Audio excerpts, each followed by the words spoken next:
जय हिंद दोस्तों। आज बात करेंगे क्लास 12th हिस्ट्री चैप्टर 2 जिसका नाम है राजा किसान और नगर।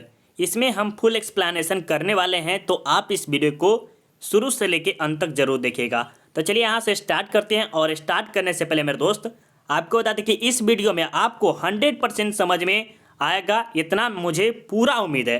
तो इस वीडियो को आपको शुरू से लेके अंत तक देखिएगा, तभी आपको समझ में आएगा, नहीं तो नहीं समझ में आने वाले।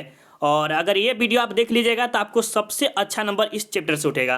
तो चलिए यहाँ से हम स्टार्ट करते हैं। और स्टार्ट करने से पहले मेरे दोस्त आपको बता दें कि कक्षा 12वीं के स्टूडेंट के लिए है, जो कि इतिहास पार्ट 2 जिसका नाम है राजा किसान और नगर, जिसे इंग्लिश में किंग्स फार्मर एंड टाउन, जो कि एनसीईआरटी बुक है ना, उसके अकॉर्डिंग जहाँ भी एनसीईआरटी चलता है, या बिहार बोर्ड हो, यूपी बोर्ड हो, झारखंड बोर्ड, किसी भी बोर्ड से, उन सभी स्टूडेंट के लिए ये वीडियो बहुत ही इंपॉर्टेंट है। तो चलिए यहाँ से स्टार्ट करते हैं।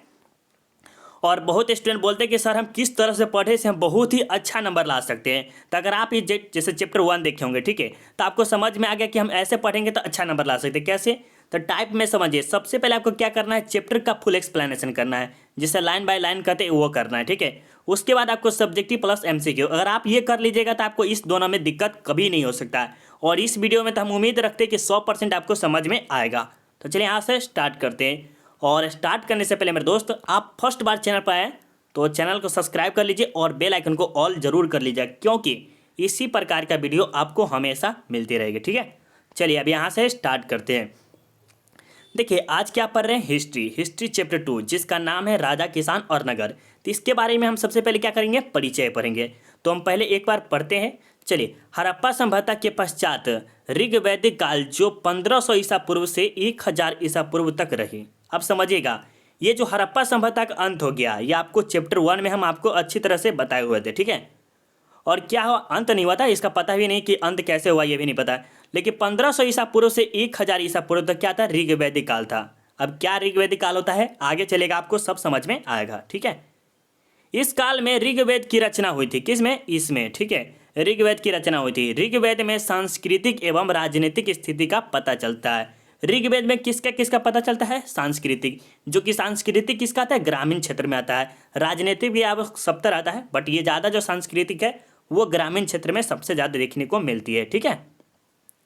हड़प्पा सभ्यता के पतन के बाद वैदिक कालीन सभ्यता एक ग्रामीण सभ्यता थी। अब बात समझिए, यहाँ पर एक डाउट निकलता है कि हड़प्पा सभ्यता, सर आप पढ़ाए थे कि ये तो शहरी सभ्यता था, लेकिन ये सभ्यता विनाश होने के बाद ग्रामीण क्यों आएगा, क्योंकि इससे तो डेवलप होना चाहिए, बट आप कह रहे कि ये ग्रामीण में बदल गया। हाँ मेरे दोस्त, ये ग्रामीण में बदल गया, क्योंकि जो हड़प्पा सभ्यता का पतन हुआ वो शहरी था, बट उस समय पता नहीं था। लेकिन बाद में क्या हुआ, ये ग्रामीण में परिवर्तन गया, ठीक है। जब हड़प्पा सभ्यता का पतन हुआ तब, जिसे वैदिक काल भी कहते हैं। 1000 ईसा पूर्व से लेके 600 ईसा पूर्व तक उत्तर वैदिक काल 3 वेदों में कितने, 3 वेदों में कौन कौन थे, सामवेद, यजुर्वेद और अथर्ववेद, याद रखिएगा, की रचना हुई। किसमें, 1000 ईसा पूर्व से 600 ईसा पूर्व तक, ठीक है। इस काल में राजा निरंकुशता की ओर अग्रसर हुआ। समाज में महिलाओं की स्थिति में ह्रास हुआ। ह्रास का अर्थ क्या होता है, अब समझिएगा। महिलाओं की स्थिति में ह्रास मतलब कि महिलाओं की जो स्थिति थी ना, उस समय अच्छी नहीं थी। कब, 1000 ईसा पूर्व से लेके 600 ईसा पूर्व तक। 1000 ईसा पूर्व भारत में बौद्ध धर्म, जैन धर्म, धार्मिक आंदोलन का सूत्रपात हुआ। मतलब कि जैन धर्म, बौद्ध धर्म के बारे में भी कितने, 600 ईसा पूर्व में जानकारी मिली। इसी दौरान 16 महाजनपद के बारे में भी पता चला। 300 ईसा पूर्व में मौर्य साम्राज्य का स्थापित हुआ। कैसे कैसे मौर्य साम्राज्य आए, क्या क्या किए, नहीं किए, इन सब के बारे में इस अध्याय में पढ़िए, किसमें, चैप्टर 2 में। तो यहाँ पर आपको एक इंट्रो दे दी है, और आपको किस तरह से पढ़ाएंगे आपको समझ में आ गया। अब आपको शुरू से लेकर अंत तक देखना है, और थोड़ा सा भी वीडियो को स्किप मत करना है, ठीक है। अब चलिए यहाँ से हम बात करते हैं, आपका चैप्टर स्टार्ट होता है, ठीक है। चलिए, प्राचीन भारतीय इतिहास के अध्याय के स्रोत, source of study of ancient Indian history, इसके बारे में बात करते हैं। प्राचीन भारतीय इतिहास के मुख्य 3 स्रोत है। कितने स्रोत है, 3 स्रोत है। साहित्य स्रोत है, प्राथमिक स्रोत है, विदेशी यात्रियों के विवरण है। कितने स्रोत है, 3 स्रोत है। साहित्य स्रोत किसे कहते हैं, प्राथमिक स्रोत किसे कहते हैं, इन सभी के बारे में हम बात करेंगे। तो सबसे पहले बात करते हैं साहित्य स्रोत किसे कहते हैं। साहित्य स्रोत 2 भागों में बटा हुआ, कितने, साहित्य सर्वत्र कितने भागों में? 2 भागों में। और आपको ये कब समझ में आएगा? जब आप अपने कॉपी में नोट करते हुए चलेंगे तब आपको अच्छा से अच्छा समझ में भी आएगा। ठीक है, चलिए कौन कौन होता है? धार्मिक साहित्य और लौकिक साहित्य या धर्मोत्तर साहित्य कर सकते हैं। ये आपको हो गया। धार्मिक साहित्य में क्या आते हैं? धार्मिक साहित्य में पुनः 4 भागों में बांटा गया है। ब्राह्मण साहित्य, बौद्ध साहित्य, जैन साहित्य, महाकाव्य। कितने हैं? धार्मिक साहित्य में आपको कौन कौन आते हैं? 4 आते हैं। 1 2 3 4। ये आपको आगे जाके पढ़ना भी है। अब आते ब्राह्मण साहित्य क्या होता है, बौद्ध साहित्य क्या होता है, जैन साहित्य क्या होता है, महाकाव्य क्या होता है, इन सब के बारे में हम जानते हैं। ठीक है, तो ब्राह्मण साहित्य के अंतर्गत 4 वेद थे। कितने? 4। ऋग्वेद, सामवेद, यजुर्वेद एवं अथर्ववेद। कितने हैं? पूछा जाएगा ब्राह्मण साहित्य के अंतर्गत कितने वेद आते हैं? तो 4 वेद आते हैं। उपनिषदों की संख्या कितनी है? 108। कितनी है? उपनिषदों की संख्या कितनी है? तो 108। वेदांग कितने? 6। क्या क्या है? शिक्षा, कल्प, व्यवहार, निरुक्त, छंद एवं ज्योतिष है। तथा पुराणों की संख्या 18 है। ये आपको ऑब्जेक्टिव में आ सकता है कि पुराणों की संख्या कितनी है? तो 18 है। क्या है बताइए, फटाफट कमेंट करिए कितनी है पुराणों की संख्या? तो 18। बहुत अच्छा, बहुत अच्छा, आप सब कमेंट भी कर रहे हैं। यह सब प्राचीन भारतीय इतिहास के बारे में महत्वपूर्ण जानकारी मिलती है। इस सब से जो हमें मिलती है किसके? प्राचीन भारतीय इतिहास के बारे में जानकारी मिलती है। अब आगे चलते हैं बौद्ध साहित्य, उसके बाद जैन साहित्य, उसके बाद महाकाव्य। बौद्ध साहित्य के अंतर्गत त्रिपिटक है। कितने? त्रिपिटक। आपसे पूछा जा सकता है त्रिपिटक किसका साहित्य है? तो बौद्ध धर्म का। किसका है? त्रिपिटक किसका साहित्य है? तो बौद्ध धर्म का है। ठीक है, कौन कौन है? विनय पिटक, सूत पिटक, अभिधम पिटक। ये तीनों के तीनों पिटक आपको याद रखना है, जिसे क्या कहते हैं? अंगुत्तर निकाय कहते हैं। क्या कहते हैं? अंगुत्तर निकाय।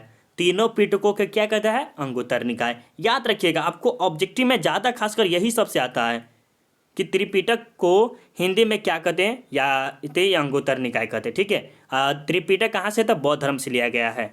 ठीक है, जिसे हिंदी में 3 टोकरिया बोलते हैं। कितने? 3 टोकरिया।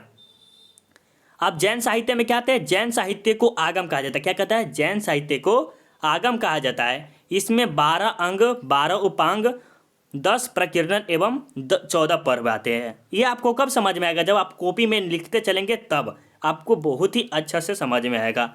अब बात करते हैं महाकाव्य। महाकाव्य में यहाँ पर महाकाव्य लिखा होना चाहिए। महाकाव्य प्रमुख 2 है। कितने हैं? महाकाव्य कितने हैं? 2 है। एक हो गया आपको रामायण, एक हो गया महाभारत। ठीक है, इसमें हमें राजनीतिक, समाज, सांस्कृतिक एवं अर्थशास्त्र की महत्वपूर्ण जानकारी मिलती है। किसमें? इसमें। तो आपको समझ में आ रहा है ना? आप सब फटाफट कमेंट करके बताइए आपको समझ में आ रहा है कि नहीं आ रहा।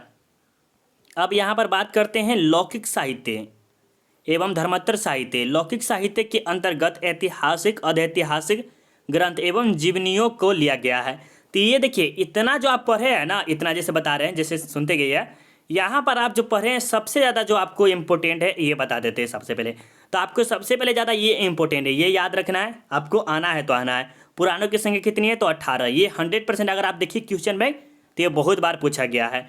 बौद्ध साहित्य के ये वाला आपको आ सकता है कि त्रिपिटक के नाम बताइए। 2 नंबरी का ऑब्जेक्टिव आ सकता है, सब्जेक्टिव में आ सकते हैं। ठीक है, अब आपको यहाँ पर आ जाता है जैन साहित्य को क्या कहा जाता था? आगम। ये भी थोड़ा सा आने का चांस रहता है। और 2 आपको ये भी रहता है कि प्रमुख, ये कहा है 2 को, ये कहा, ये भी आ सकता है थोड़ा मोड़ा, बट ये नहीं आएगा। चलिए अब ऐतिहासिक में आते हैं। ऐतिहासिक ग्रंथ में क्या क्या होता है? अर्थशास्त्र। अर्थशास्त्र के लेखक कौटिल्य चाणक्य विष्णुगुप्त द्वारा रचित मौर्यकालीन राजनीतिक ऐतिहासिक की जानकारी मिलती है। आपसे ऑब्जेक्टिव में पूछा जा सकता है कि अर्थशास्त्र के लेखक कौन है? तो कौटिल्य, चाणक्य, विष्णुगुप्त, ये सब बताइएगा, आपको ऑब्जेक्टिव में 1 नंबर मिलेगा। ठीक है, राजतरंगिणी। राजतरंगिणी के लेखक कल्हण है। कौन है? राजतरंगिणी के लेखक कौन है? कल्हण है, जिसमें कश्मीर के इतिहास की जानकारी मिलती है। कहाँ की मिलती है? कश्मीर के बारे में। और ये भी आपको इंपॉर्टेंट है, ये भी इंपॉर्टेंट है कि अर्थशास्त्र के लेखक कौन है? तो कौटिल्य या चाणक्य या विष्णुगुप्त को बताइए। राजतरंगिणी के लेखक कौन है? तो कल्हण। ये भी बताइएगा, आपको 1 नंबर आपको बहुत ही इंपॉर्टेंट है। ठीक है, अर्धऐतिहासिक में क्या आता है? अर्धऐतिहासिक ग्रंथ मुद्रा राक्षस, जिसे विशाखा दत्त के द्वारा लिखा गया। किसका? ये बहुत बार इसमें डाउट भी होता है, बहुत स्टूडेंट डाउट खाता है इसमें। ठीक है, तो इसमें आपको डाउट नहीं रखना है। आप क्या करें? डाउट हटा देना है। मुद्रा राक्षस किसके द्वारा? तो विशाखा दत्त के द्वारा है। अष्ट अध्यायी किसके द्वारा है? तो पाणिनि के द्वारा रचा गया। महाभाष्य किसके द्वारा? पतंजलि के द्वारा। मालविकानंद मित्र, ये कालिदास के द्वारा रचा गया। ये सब अर्ध ऐतिहासिक ग्रंथ है। क्या है? अर्ध ऐतिहासिक ग्रंथ है।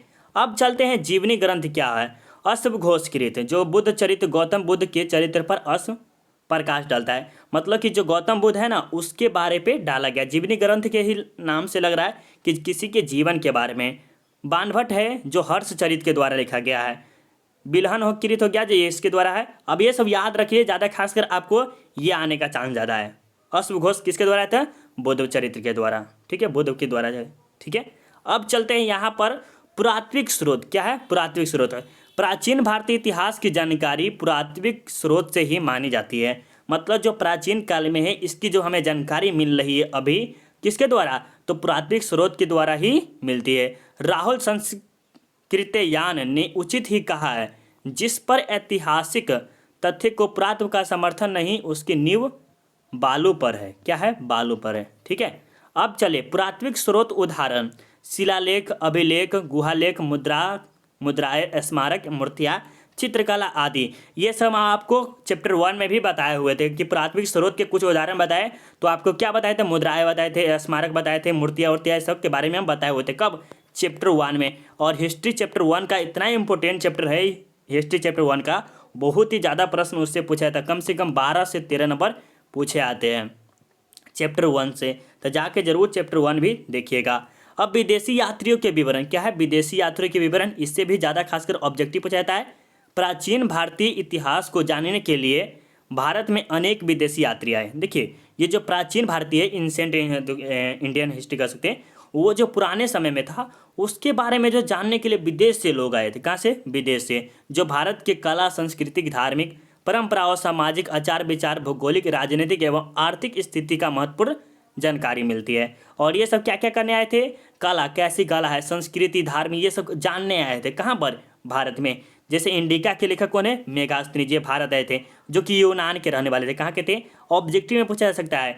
इंडिका के लेखक कौन है? तो मेगास्थनीज है। ये कहाँ के थे? तो यूनान के थे, ठीक है।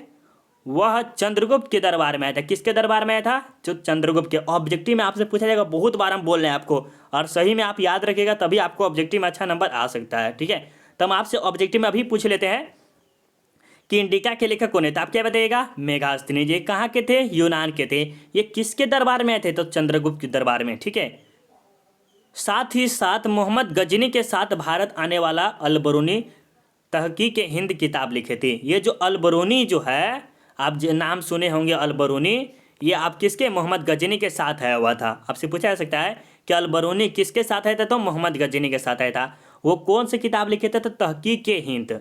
ये और इसमें से इस चैप्टर से, इसमें से इतना जो आप सुने हैं, इसमें से समथिंग आपको कितना नंबर आएगा मालूम है? 2 से 3 नंबर। कैसे? देखिए, इंडिका के लेखक ने मेगास्थनीज है, मोहम्मद गजनी किसके साथ है? तो अलबरूनी के साथ है। कौन सी किताब लिखी है? तो किताबुल हिंद, ठीक है। ये आएगा तो आने का चांस ज़्यादा रहता है, एक इसमें से आ जाएगा आएगा, ठीक है। चलिए अब बात करते हैं इतिहास लेखन में अभिलेखों का महत्व। इतिहास लेखन में अभिलेखों का महत्व। इतिहास लेखन में अभिलेखों का होना बहुत ही महत्वपूर्ण है। सही बात बोला है। जो इतिहास जो लिखता है उसमें क्या होता है? अभिलेखों का होना बहुत ही महत्वपूर्ण है, क्योंकि हमें उन राजाओं एवं अन्य लोगों के प्रति शुक्रगुजार होना चाहिए जिन्होंने अभिलेख खुदवाकर तथ्ययोगीन इतिहास को सुरक्षित करते हुए हम तक पहुंचाया है। मतलब कि कुछ न कुछ लिख कर हमारे सबके सामने प्रकट किया है। जैसे कुछ न कुछ नहीं होता है, किसी जैसे धातु तो कुछ हो गया, वो अभिलेख में मूल्य कुछ तत्व, जैसे पाषाण हो गया, पत्थर के कहते हैं, धातु, मिट्टी के बर्तन आदि मिले हैं। डॉक्टर आर भंडाकर महोदय ने तो मात्र अभिलेखों के आधार पर ही अशोक का इतिहास लिखने का अभिलेख प्रयास किया था, ठीक है। देखिए ये क्या हुआ था? डॉक्टर डी आर अम्बेडकर नहीं है, डी आर भंडाकर है, ठीक है। डी आर भंडाकर जो है वो क्या किए थे? अभिलेख, जैसे ये सब मिला था ना पत्थर उतर, तो उसके ही आधार पर अशोक की जीवनी के बारे में लिख दिया हुआ था, ठीक है। चलिए अब बात करते हैं अभिलेखों का पढ़ा जाना। अभिलेखों के अध्ययन को अभिलेख शास्त्र कहते हैं। क्या कहते हैं? अभिलेखों के अध्ययन को अभिलेख शास्त्र कहते हैं, जैसे एपिग्राफी बोलते हैं इंग्लिश में। इसकी स्थापना भारत में 1886 में हुई थी। कब हुई थी? 1886 में। इसमें सम्राट अशोक के बारे में बताया गया। किसके बारे में? अशोक के बारे में। अशोक के बारे में आप कब पढ़िएगा? पार्ट 2 में आपको पढ़ाएंगे अशोक के बारे में, ठीक है। सम्राट अशोक द्वारा 14 शिलालेख मिले हैं। कितने? 14 शिलालेख। ये ऑब्जेक्टिव में आ सकता है कि अशोक द्वारा कितना शिलालेख लिखे गए थे? तो 14 अशोक द्वारा लिखित शिलालेख में ब्राह्मी लिपि का प्रयोग किया गया था। और अशोक द्वारा लिखा गया अभिलेखों में किस लिपि का? तो ब्राह्मी लिपि का ज़्यादा खासकर प्रयोग किया गया हुआ था। तो ये आपको ऑब्जेक्टिव में हद से ज़्यादा और सब्जेक्टिव में भी आने का चांस ज़्यादा रहता है। ठीक है, चलिए अब आगे करते हैं। यहाँ पर क्षेत्रीय राज्य का उदय 16 mahajanapada, rise of territorial state, the 16 mahajanapada. ठीक है, तो इसके बारे में भी हम बात करते हैं। यहाँ पर देखिए क्या लिखा है, क्षेत्रीय राज्य के उदय के साथ ही 16 महाजन अस्तित्व में आया। कितने? 16 महाजनपद। जैसे अभी समझिए, अभी कितने वर्तमान में कितने जिले हैं आपसे बताइए? नहीं सॉरी, जिले नहीं, राज्य। कितने राज्य हैं वर्तमान में? अभी कितने राज्य हैं आप सब कमेंट करके बताइए। और वर्तमान में जो अभी है वो कितने राज्य हैं आप सब बता सकते हैं? जैसे उस समय था, मतलब कि जैसे 1600 1000 ईसा पूर्व 600 ईसा पूर्व में कह सकते हैं, तब कितना था?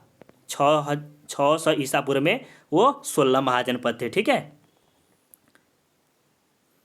क्या कहें, इसी समय लोहे का प्रयोग होने लगा। मतलब कि जो है ना, महाजनपद के समय ही लोहा का प्रयोग होने लगा, सिक्के बनाए जाने लगे। मतलब कि जो सिक्का उक्का है ना, अभी पैसा जो देखते हैं, वो 6ठी शताब्दी ईसा पूर्व की यह एक महत्वपूर्ण घटना थी। क्षेत्रीय राज्य के उदय के साथ साथ जैन एवं बौद्ध धर्म भी अस्तित्व में है। और इसी समय मतलब 600 ईसा पूर्व में जैन धर्म और बौद्ध धर्म के भी अस्तित्व में है। प्लस में आपको महाजनपद भी है, प्लस में आपको लोहा का भी प्रयोग होना स्टार्ट हो गया।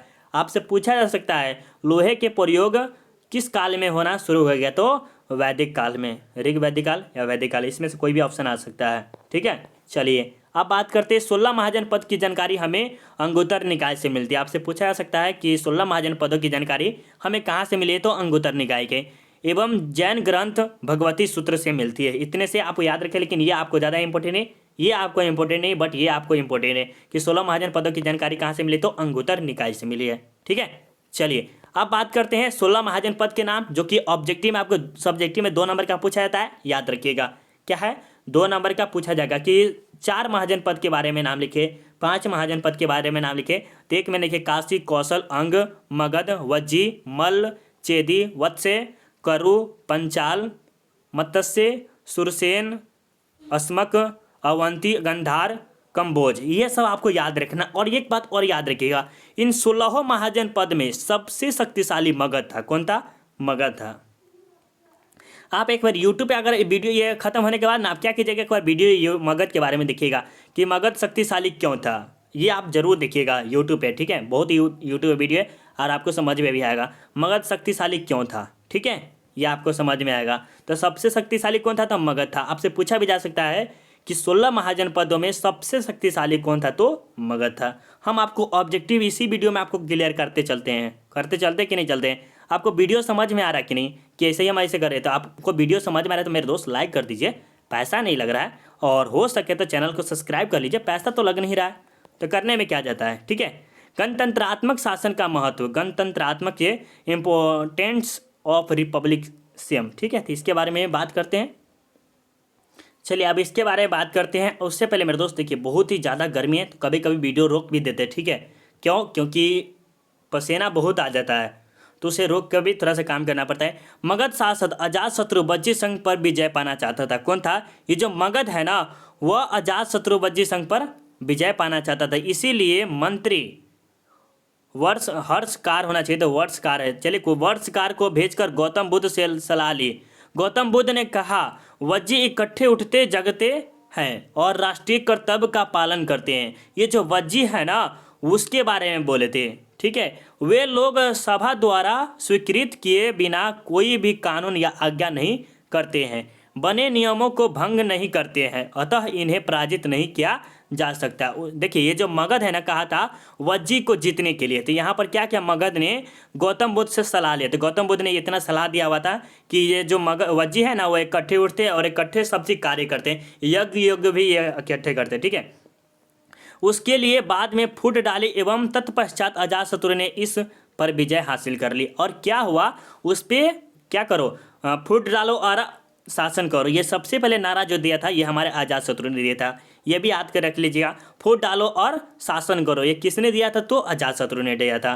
ठीक है, इसीलिए कहावत है कि संगठन में शक्ति है। संगठन में शक्ति है, कर्तव्य क्या है कि अगर आपके 4 दोस्त हैं ना, मान लीजिए आप अकेला है, ठीक है। अगर आपको एक आदमी एक आदमी आपको पीट दिया, ठीक है, अगर आप 4 आदमी हैं ना तो उसे पीट के बढ़िया से धो डाल दीजिएगा। तो यही कह रहा है संगठन में शक्ति। अगर आप साथ में घर में पारिवारिक जीवन जी रहे हैं और साथ में, तो आपको कोई भी नहीं हरा सकता है, ठीक है। और आप अकेले हैं तो आपको कोई भी हरा सके, चाहे कितना भी अमीर क्यों ना हो। सभी महाजन पद का पतन होने लगा। इसमें 4 राज्य बचे, अवंती, कौशल, वत्स्य और मगध अस्तित्व में रहे। मतलब ये जो 4 है ना, 16 में से 4 आपको बच गए, बाकी 16 है, मतलब 12 माने कि वो सभी के सभी पराजित हो गए, ठीक है। अब यहाँ से आता है मगध साम्राज्य, मगध एम्पायर, ठीक है। इसके बाद आपको हम चलेंगे आगे, ठीक है। तो ये यहाँ पर हम रोक देते हैं क्योंकि वीडियो थोड़ा सा लंबा बन जाएगा, क्योंकि मगध के बारे में कर लिया जाए, नहीं तो क्या, क्योंकि ये बहुत बड़ा वीडियो भी बन जा सकता है। तो यहाँ पर हम क्या करते हैं, मगध के बारे में, मगध से अगला पार्ट में पढ़ेंगे क्या, ये आपको नहीं, चलिए आगे थोड़ा सा चलते हैं और आगे एक बार और चलते हैं। नहीं छोड़िए, यहाँ से आपको देखिए मगध, आप पार्ट 2 में आपको मगध 2 क्या बात करेंगे, पार्ट 2 आपको आएगा तो उसमें आपको क्या करेंगे, मगध के बारे में आपको पढ़िएगा, ठीक है। तो मगध 2 आपको वीडियो कैसा लग रहा है, वीडियो भी ऐसा लगना चाहिए। और उससे ज़्यादा एक बात और समझिए मेरे दोस्त, अब जो है जो हार्ड में हार्ड है, बहुत ही अच्छा है। देखिए इतना बेस्ट तरीका से आपको कोई यूट्यूब पे मिलेगा नहीं, मिलेगा कहीं भी नहीं मिलेगा इस तरह से, और आपको सबसे आसान भाषा में समझ में आएगा। तो पार्ट 2 देखना नहीं भूलिएगा क्योंकि बहुत ही इंपॉर्टेंट है पार्ट 2, ठीक है। पार्ट 2 और 3, और अगर आप देखना चाहते हैं तो चैनल को सब्सक्राइब तो करना पड़ेगा मेरे दोस्त, तो सब्सक्राइब कर लीजिए, पैसा नहीं लग रहा। और लाइक तो बंद करते दीजिएगा, लाइक तो हमेशा करिएगा, लाइक में कोई दिक्कत नहीं। और शेयर एक बार कर दीजिए, शेयर में कोई पैसा नहीं। और पार्ट 2 चाहिए कि नहीं चाहिए ये आप हमें कमेंट करके जरूर बताइएगा, ठीक है। चलिए, और PDF के लिए आप लिंक डिस्क्रिप्शन में है टेलीग्राम का, वहाँ से आप ज्वाइन हो जाइए। जय हिंद, जय भारत, बाय बाय।